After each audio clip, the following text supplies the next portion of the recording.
Kemudian yang kedua itu melakukan persetubuhan zina terhadap anak di bawah umur. Assalamualaikum warahmatullahi wabarakatuh. Berita Uronyo. Penutupu. Niba Uronyo, Rabu tanggal 20 bulan 2 tahun 2022 bengah di ke kantor Kejaksaan Negeri Aceh Utara. Kage sepot ngan awi dua dro urang terdakwa yang kamelanggih ngan kanun Aceh tentang jenayat. Hana tanggung-tanggung yang sidro terdakwa kenang sepot 17 ge. Yang sidro terdakwa kenang sepot 30 ge awi.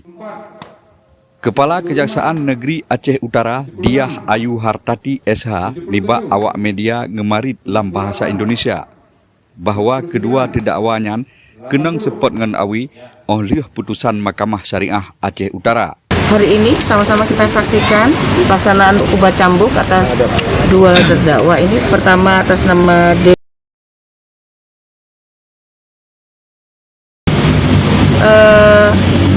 Perbuatannya menjual chip judi online. Dia dituntut 20 kali cambuk karena melanggar pasal 20 Undang-Undang 6 tahun 2014 tentang hukum jinayat ya, kanun. Diputus 17 kali ya, potong masa tahanan. Kemudian yang kedua itu melakukan persetubuhan zina terhadap anak di bawah umur secara berlanjut, kalau nggak salah 10 kali dengan iming-iming akan dinikahkan, diberikan uang 10 juta dan emas 10 mayam.